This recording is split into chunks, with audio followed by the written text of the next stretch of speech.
I was thinking this morning about conspiracy, like, okay, so what is a conspiracy? And I know social scientists, like, I feel like it's almost cheating, Carmen, and maybe it's not cheating, but it feels like cheating to just Google. So what do people think a conspiracy theory is? Because I wanted to sort of sort it out with you. Like, Okay. right? I mean, let's sort it out from sort of first principles. I think we've already started. I think I can already see the start point in my Okay. mind as I go through it. But Yeah. yeah. So, Yeah. So what are your, so I have all these thoughts, but like where do you start from it? oh, well, gosh, is everything a conspiracy theory? That's a question I ask myself. The relationship between conspiracy and causality.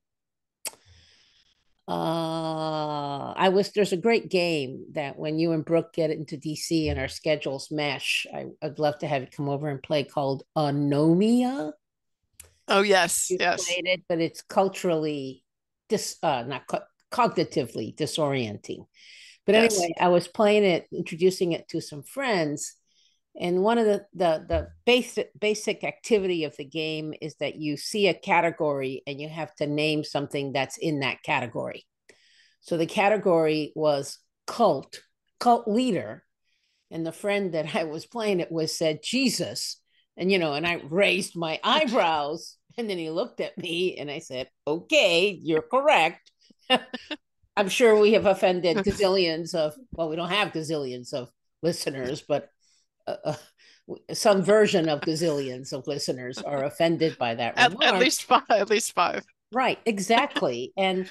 But, so I know because I am fascinated by cults, which leads us, to conspiracy theories. They're adjacent, they're obviously not the same thing.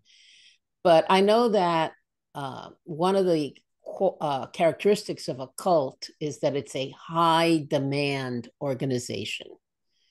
That if you say, I believe in this, and I want to be a member of, I want to be with the other people who believe in this, then you have to agree to follow these rather strict rules of behavior and if you don't follow them, there's a significant penalty. So, for example, in the Mormon Church, again, uh, people will not like this being discussed in this context, and I understand that. And I'm just saying what some other ex-Mormons have said, that the Mormon Church is a high demand religion. And when a Mormon leaves the church, if your family is a very strict believer, they will disconnect from you or shun you. And Isn't that true of Catholicism? no, I don't. Well, not meat and potatoes, normal Right. Catholicism. And I think meat and potatoes normal Mormons would say it's not true Exactly. of them. Yeah, Exactly. right. That's So why I think it all depends on like it all I think depends. it all depends on this if you're part of the high demand Right. sect of a particular religion, then you're more likely to be thought of as a cult because you're high demand. But there's this high Exactly. demand piece. And that is probably so that's probably the relationship to conspiracy. So there's conspiracy theories and there's conspiracy thinking, and those are related. Good distinction there. Yes, very good Yeah. distinction. But there's high demand piece. So, okay, I was thinking of, so we were going through a little bit of Amish country, and I was thinking, okay, that, Maybe that's what got you, because I gotta say, the Amish figured out where all the good farmland in the United States. uh-huh. And Yeah, it's they not that went. hard. It's So not they that went. hard. You look around, you're like, things are growing here, and Yes, it's sort yes, of wet, and um, yeah, and I kept thinking, okay, now do we talk about when there's an okay, now conspiracies. If do we talk about when Amish people are having Amish community is having a barn raising? Do we say it's a conspiracy because they didn't tell us? Right? And so there's this, so think about, so that thought came into my head, and I thought, what are the aspects of this? There's us versus them. right. So people who are the English or those who are not Amish are not included in that group Mm-hmm. explicitly. not included. So there's an us versus them. There's sort of an imply because of the us versus them and a difference in culture, there's a secret, right? Yes. There's a secret. Now it's not kept in that instance. We don't think of it as a conspiracy because it's not intentionally kept as a secret. Like it's not like the word is like, don't tell the English that we're having a barn raising. It's just that Right. the English are not told because we're so separate, Right. Right. right? So then it's like, all right. So that, but there is and ends up being a culturally separated secret. So there's a Yes. secret, there's a community doing something that's culturally I'm writing different. these down. Okay, yeah, so what is a conspiracy? So is it a Secret. group of people, it's a group of people doing something that's different than a whole different group of people sort of expect or know or understand. There's a secret component to it. But I still don't think we call it a conspiracy because there's neither of those groups, the Amish or the English, as the Amish people call the rest of us, think that this is a bad thing. So I feel like for a conspiracy, like you almost don't call it a conspiracy if someone's like, we're going to have a surprise party for someone. Of And we're a course. group of people who are keeping it a secret because no one thinks it's a bad thing. Right. So it has to be there has to be some acknowledgement that at least one of the groups, the group that has the secret or the group that isn't let in on the secret, Right. thinks that it's a bad thing. Right. So that's, I think, really key to the discussion because you sometimes will say things that I'm talking about, like, oh, that's conspiracy thinking. And I'm like, is it though? Because then are you saying it's a bad thing? Or you're saying that you think I think it's a bad thing. So So what I have something to add to the bad thing, and yeah, it's an and an and or maybe. yeah. Uh, I think a conspiracy theory, as it's discussed in modern day America, involves a claim that things are not what they seem to be.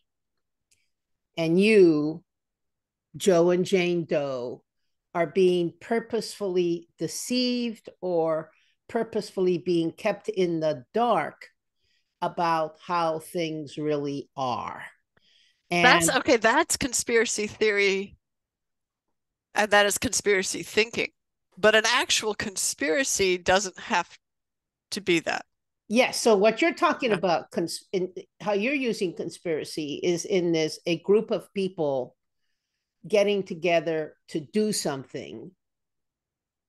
And does that then assume that what they're trying to do is something that they are not including others in or don't want others to know about for rather, it could be for benign reasons or it could be for Nefarious reasons. nefarious reasons, But right? if it's nefarious, we're more likely to call it a conspiracy. But you're saying that a conspiracy thinking or conspiracy theory, I actually don't know if you're including it in both, Yeah.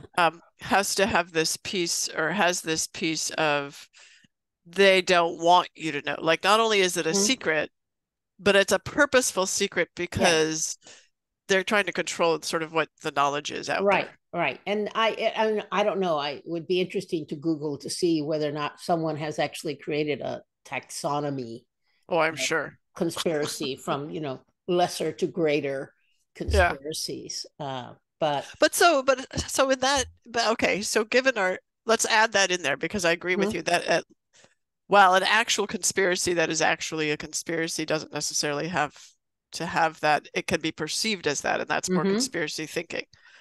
Um, I think.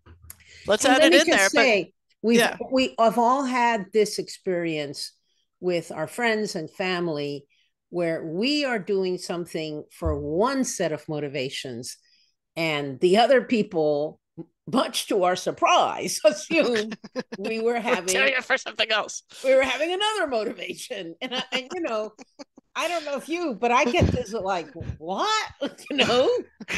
Why did you say that? Yeah. Yeah. So, okay, here's what I don't get. How isn't so okay, this is a this is a bone that we kind of have to pick with each other, I think. Yes. How is it that even under that definition, the intelligence community isn't like a big conspiracy? I mean, right? I mean, let's go through the definition, right? Keeping secrets, like so that's a big part. And I don't want to talk about cults, but it is a high demand Mm-hmm. community, Oh right? But yes, it is a high let's demand community. let's leave that out there, but just also say it. Um, so there's keeping secrets. There's us versus them, the inside versus outside. There's doing something or things, and there's some people think it's nefarious. Kind of doesn't matter who, right? Right. Sometimes some people on the inside, some people on the outside, right? And then there's, I think, that added piece that you mentioned, which is actually purposefully wanting to control the knowledge Mm-hmm. outside of the organization by keeping things secret in a certain way and releasing information at a certain pace. So how is that not a Yeah, conspiracy? I mean, it really, when you get down to it, you can think of a lot of organizations that and government institutions that could be considered conspiracies, and in fact, some people do consider them conspiracies. And I'm kind of hesitating about the word conspiracy because when you say a word over and over again, it starts sounding odd to you.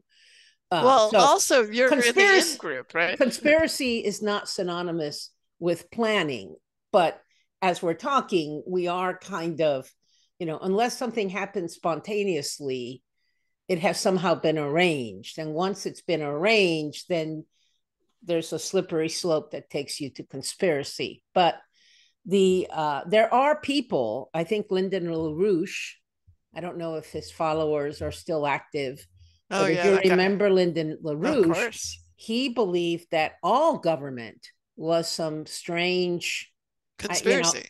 I don't know the particulars, conspiracy associated with the Queen of England, as I recall, as I recall. Uh, Oh yeah, right. I think that was it. right, Yeah. and then there are people who believe in the Illuminati. Yeah, I mean, Yeah, there's a thought, but see but here's what we're starting to do. This is yeah. as soon as I bring up like the intelligence community is like a conspiracy, then you want to bring up like these sort of culturally separated or marginalized conspiracies, right? So This is see like a now, psychological thing that's going. so you are like, this is a great example of you are assuming a motivation Yeah, yeah, yeah. that I did not have. Although I will say, as soon as I finished those two examples, the Illuminati and Lyndon LaRouche, I thought to myself, I bet she thinks I'm bringing this up so that we can distract ourselves from the CIA conversation. Yeah, it does seem like it. It is sort of like something to read from the behavior, but Yes. it doesn't mean it's true. But it does mean that people, I do think that people use, especially I've heard in the intelligence community, but also outside of it, people who are policy wonks or whatever, who are well educated in the world of government, let's say, or have a lot of experience in the world of government, will use conspiracy thinking as sort of a slight or it's like a shaming, like a way to shame topics and Yes. to have people Yes. stop talking Right. about And them. I think that's that's a very good point, because many things are labeled, well, that's just a conspiracy theory, to be dismissive of it. Yeah. And sometimes, often, I don't know how you would quantify that, but definitely there are times when that is unfair, untrue to the idea that is being brought up. And Well, and it helps people not understand the good stuff that government is exactly. up to. It's sort Yeah. of it's then they say, well, the whole government is a conspiracy, and then now you've got this division between the people who are supposed to be part of the government and the government that sucks. So I want to tell you a funny thing. I'm going to go back to CIA, and I want to tell you a funny thing about a realization I had when I was at CIA. So I never married, and there's frankly a lot of women colleagues that I have that also did not marry during their careers. I mean, I can probably name you 5 just quite easily. And one day I was trying to figure out how to play the board game of Dune, a book I've never read, the Ugh. sci-fi theory, sci-fi novel, but It's unreadable. oh, is it? But the when I've seen the snippets of the movies, and I'm always captivated by the construction of completely different worlds. I mean, like, wow, that's so interesting. So what I know about Dune, and in this board game, it's the society of women, the nuns, who protected and secured the spice, which I guess was like a key to Yeah. life. And I was reading that one day, and I was talking to a really dear friend of mine, and I said, Bob, the unmarried women at CIA are like the nuns in Dune. I've never said this in public ever. And I was like, whoa, it just blew my mind to think of that. Okay, now Protectors of the spice. I love it. protectors of the spice. So that's one. And then the second thing I want to say, and again, it refers back to the playing of that game, Anomia. Yeah. Yes. So I was playing, I just finished hosting high school classmates for one of their 70th birthday parties. And so we played Anomia, and I had created a special deck for us that included categories from Texas and our high school, and then just categories that that were like came to my mind, right? So one category was US Secretary of State, and another category was US Secretary of Defense. So those 2 cards came up at the same time, so that it was mano a mano. One of them had to name a US Secretary of State, the other had to name a US Secretary of Defense. They're both very smart, very educated women. Both of them, I think, really work are not really work, are much more knowledgeable about current affairs than perhaps the average person. And it didn't have to be the current one. It just No, any. it just any. Yeah. Oh Yeah. my God, it was neither one could name anybody. One woman, the only person she could think of was David Petraeus. And she Wait, just was kept, this after or before Hillary Clinton? it doesn't matter. It could be anybody, Yeah, but I mean, you'd think that they would remember Hillary. I mean, no, nothing. no. One of them kept saying Petraeus, and then the other one kept saying some woman, but they never thought of Hillary. But they kept going, "Oh, there was a woman. There was a woman." Oh no! And I was kind of amazed. Obviously, I had never intended to construct a game with categories that I didn't think anybody would ever get, but there they were. And so that, I think, kind of tells you a little bit about the state of knowledge of individuals living in a very complex world, Interesting. where there's so much going on in that world that they could pay attention to. Right. Their choices for what they pay attention to cannot be criticized. It's what works for them. But I think that gap between what the average human being actually knows about reality, in quotes, and what reality really is, creates this fertile ground for the emergence of conspiracy theories, Yes. conspiracy thinking, and there's kind of nothing to do about it.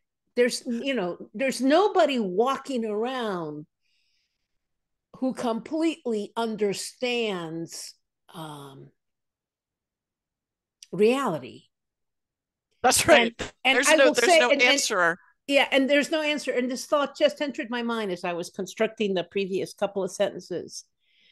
It gets me to thinking about the concept of God, of the omniscient being, because back when the Judeo-Christian religions emerged, I don't think society was that complex.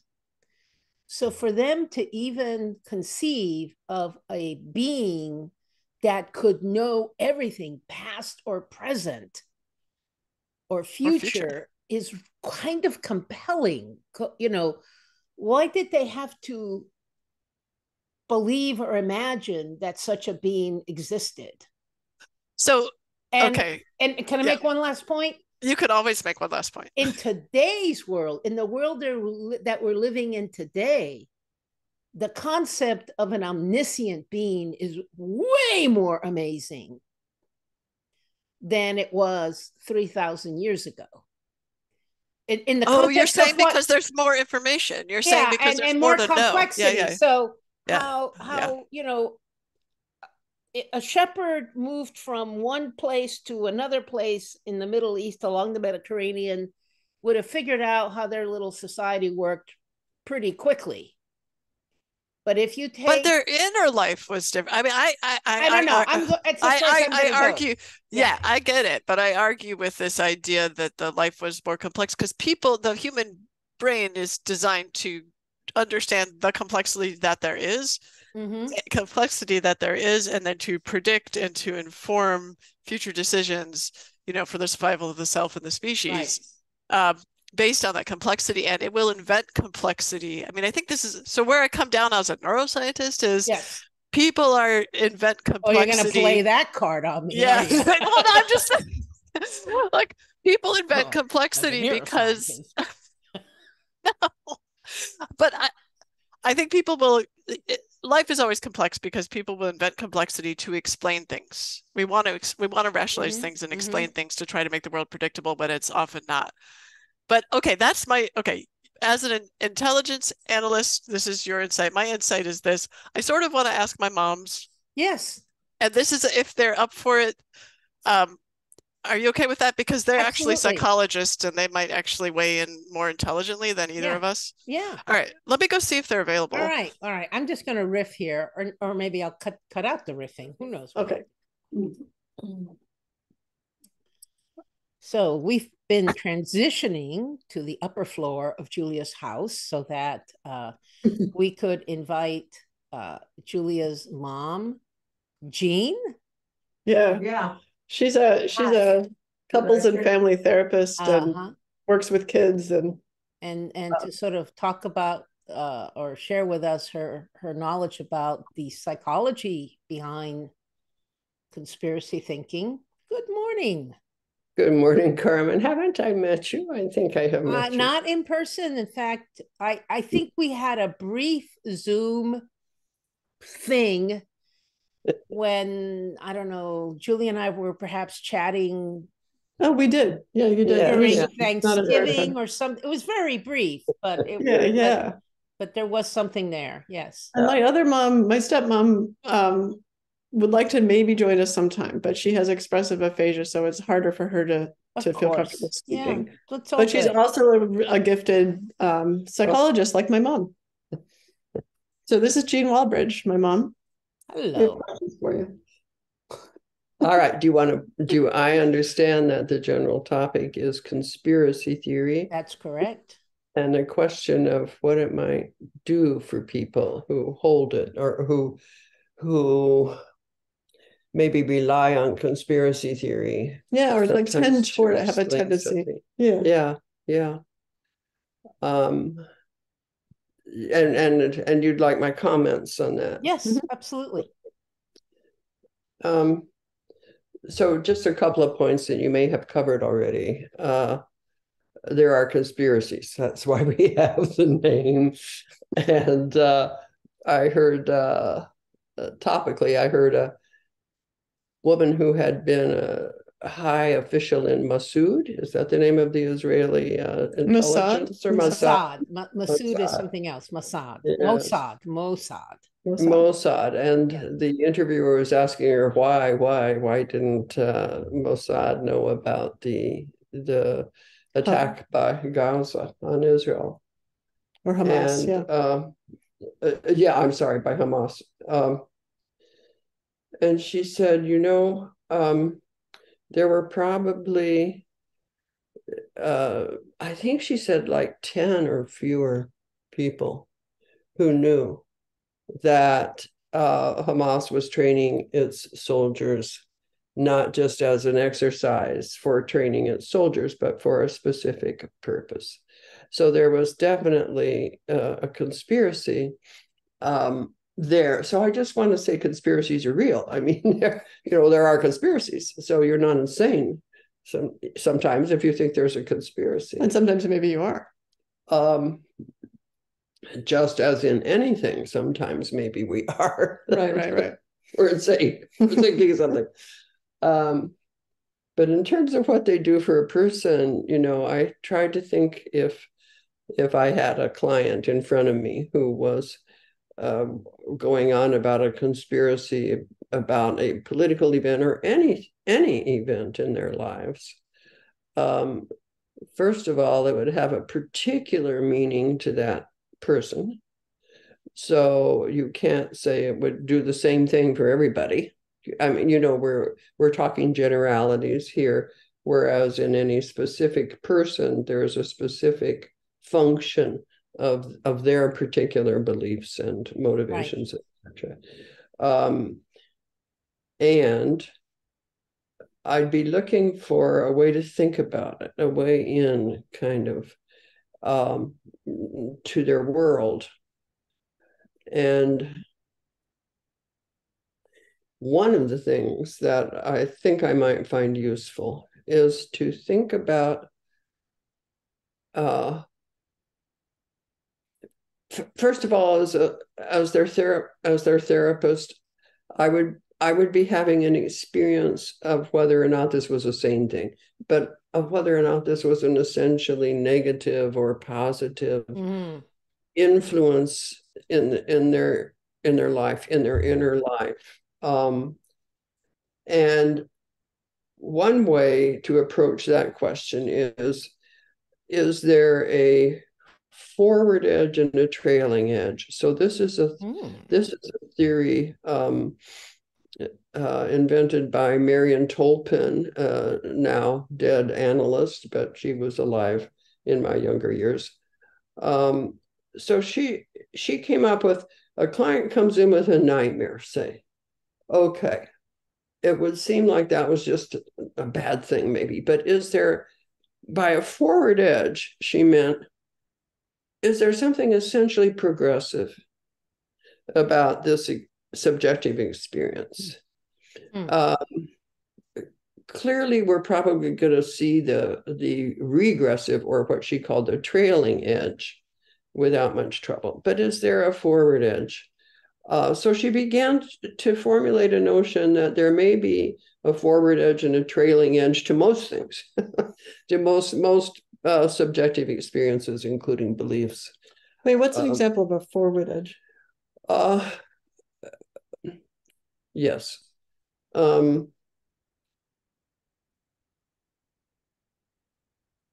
a client comes in and tells you that, oh, okay, here's one. A client comes in and tells you that they are certain that their horrible mother-in-law is plotting against their marriage, and they can tell because she's done this and this and this. You notice I picked the mother-in-law because they have power. And so immediately my probably gut response would be, oh, there's probably some paranoia here. But by focusing, first of all, there are forces at work in the world that we do not know or understand. And so one of the forward edges is, maybe. I mean, there are forces that we don't comprehend. And we joke about it sometimes. I have a day when every single thing I try to do goes wrong. And sometimes after several such instances, I'll say, it's a conspiracy, right? Yes, exactly. there's a force here, and there is a force.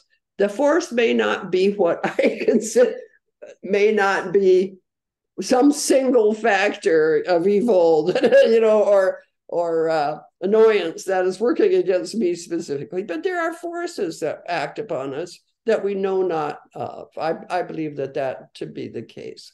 And so the leading edge is, or the forward edge is, okay, maybe, I mean, and the function of my focusing on my mother-in-law is that it keeps me from focusing on my husband. Okay. Mm-hmm. So if my marriage is in trouble, it's really scary to think that my marriage is in trouble. And it's really scary for me to focus on what I'm doing or thinking or might be, and my husband. And so, but it's clear, it's clear that she's the problem. Right. And if we could just get her out of here, we'd be fine. Now, and she probably is in some ways a problem. Maybe not the complete. Not a problem, but yeah, it's possible. Maybe she has characteristics that are really troublesome. But it's kind of funny to say that a defense would be a forward edge, but it is sometimes. What do you say a defense for the non-psychologically? A defense is a belief or behavior. Could be a behavior. It's anything that we use to keep ourselves from recognizing something inside of us. So my ex-husband had a very severe obsessive compulsive disorder. And in his belief system, if he performed certain behaviors, it would protect him against something dire. Mm-hmm. He did not know how to look for the source of something dire. He had to externalize it. He made it magic. Right. So sometimes we feel, and as children, we are all subject to conspiracy. I mean, our parents are conspiring against us. Teenagers are clear about that.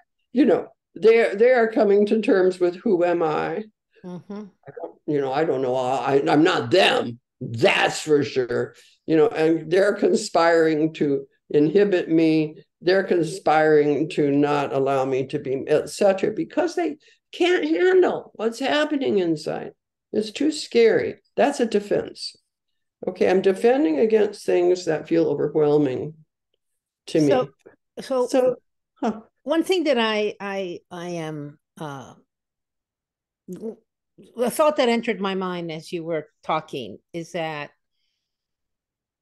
when a society is generating a lot of conspiracy theories, then there is something going on in that society that the conspiracy theories are the defense about. That's how I'm transposing what you said to a social level. Yeah. So it's like, what are we not looking at, or what are we afraid to look at? If we take that, there's something that we're afraid to look at, or we don't want to admit to ourselves. So the conspiracy theories are the defense. What do you think? Do you think societies work like individuals like that? It's a big question. My mind went to the Kennedy. When I was younger, the big conspiracy theory was about the assassination of President Kennedy, because that was my generation. And many people were absolutely sure. They had different strands that they would feed into that. But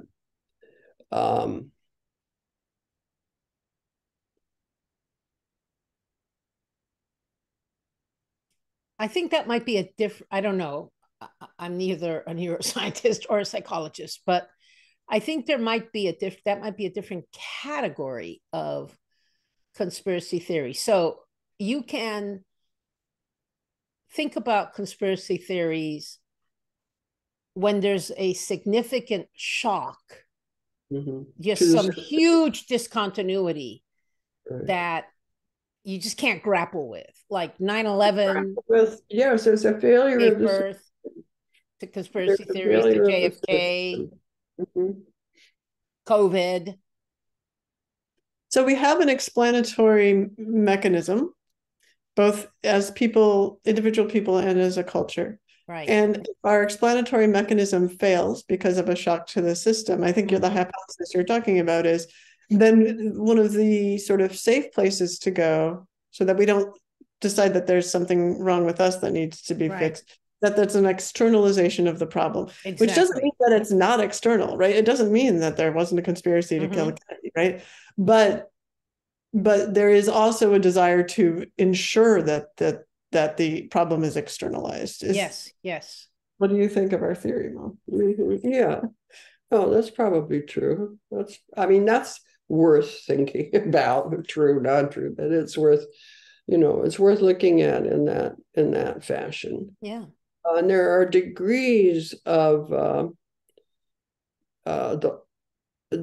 there are degrees of investment in such a theory. So some of us can hear it and say, well, I don't know, maybe. I had a client whose mother made it her life kind of to go with the theory of a conspiracy against Kennedy. So she had a scrapbook and she had a notebook and she traded, and the daughter was really put off by this and concerned because the more mother invested in that, the less she invested in her relationship with her daughter. Right. With her husband. But it was easier to go after the evil, as she coined it, that was supposedly out there. Right.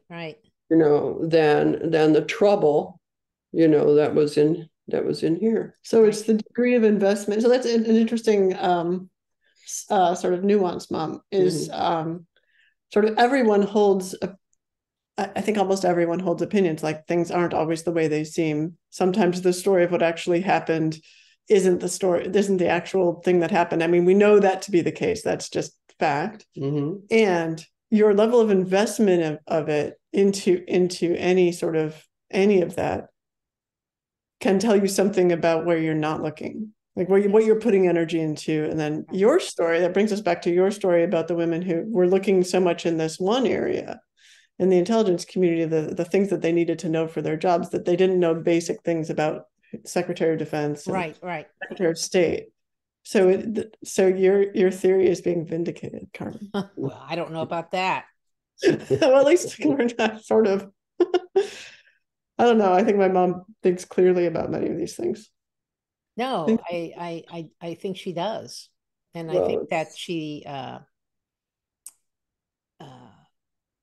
considers what she says very carefully, because she's often in a client therapist relationship where I think you have to.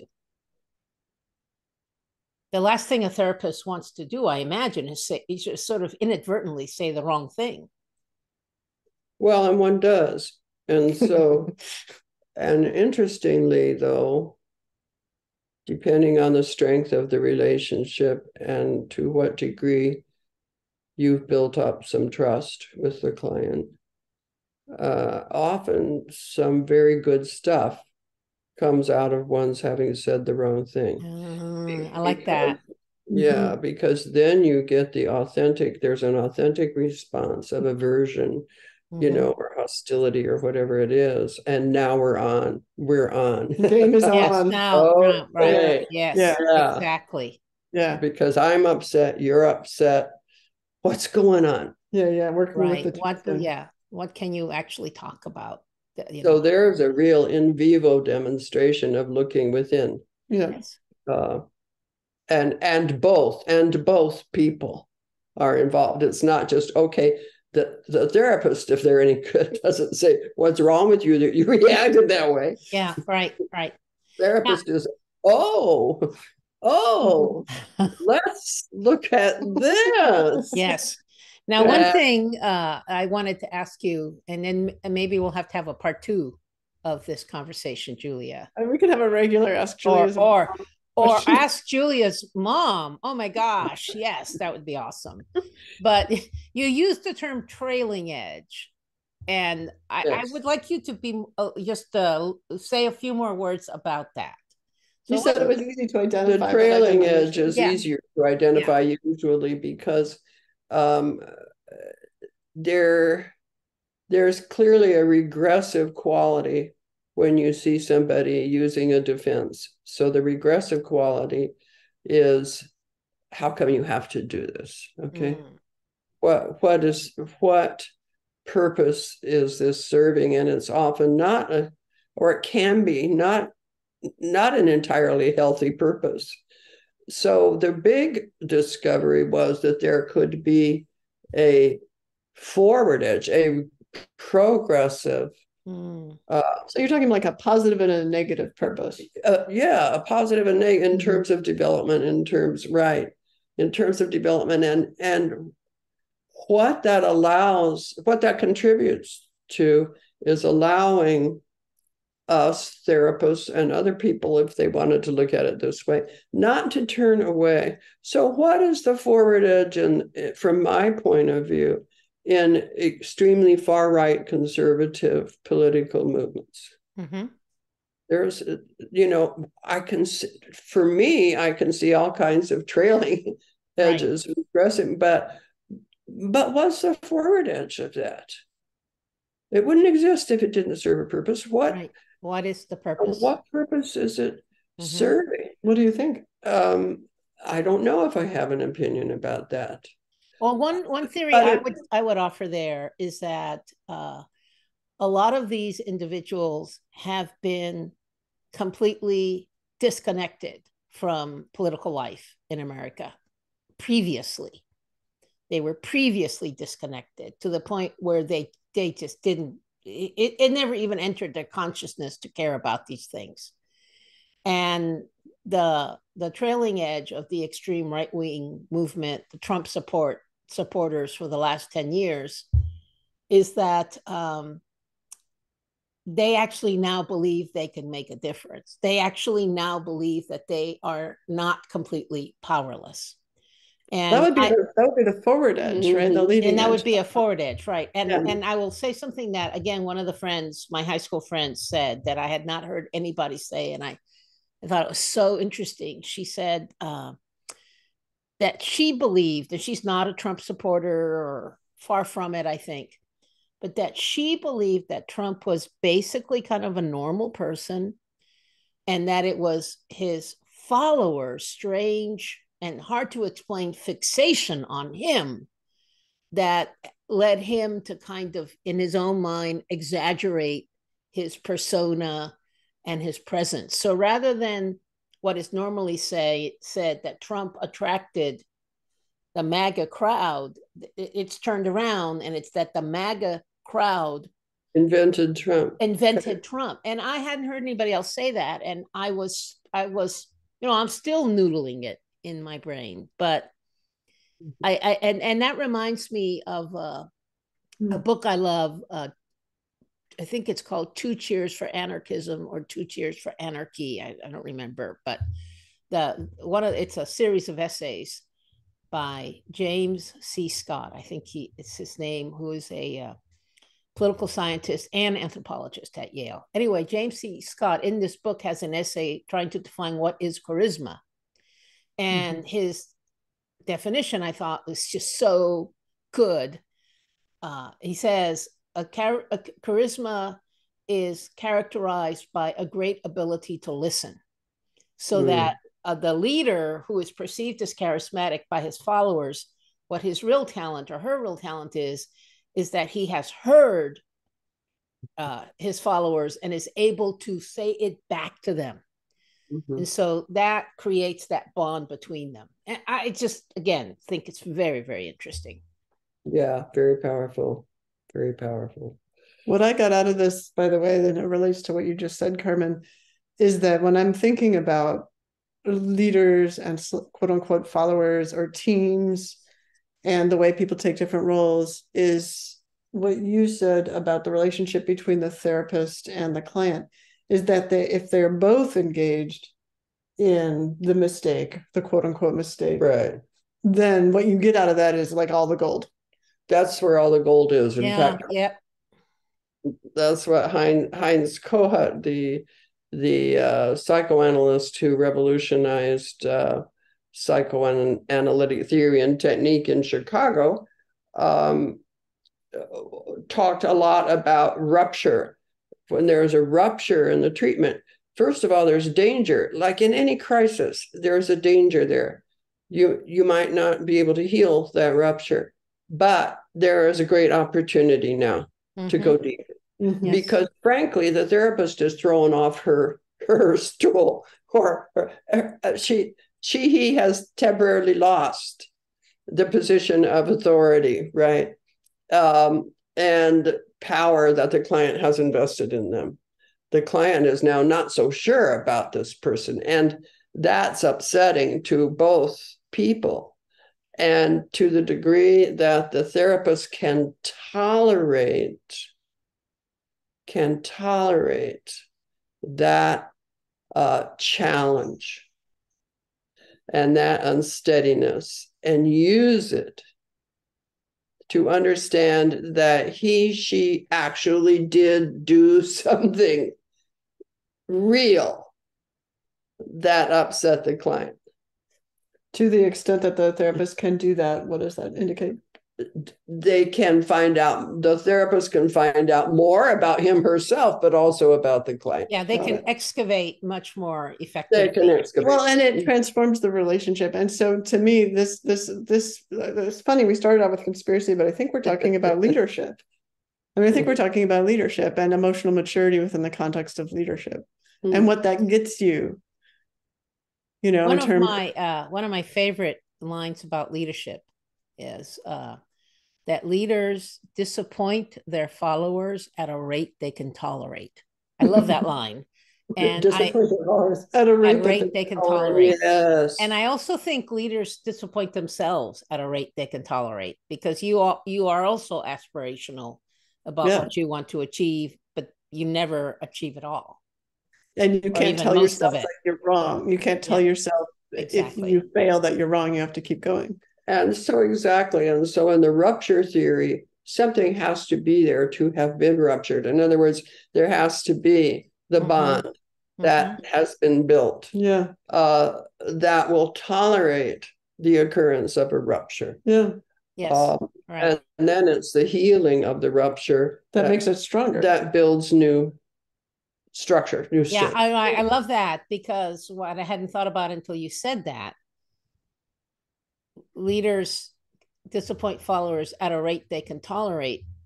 All that has happened before the rupture, just a great word I'm going to use more often. All that has happened before the rupture, the level of relationship, the honesty and sincerity among all the parties, all of that creates the foundation over which that supports the toleration. In other words, if you have a pretty lousy, superficial relationship, there's not a whole lot of disappointment you're going to be able to tolerate.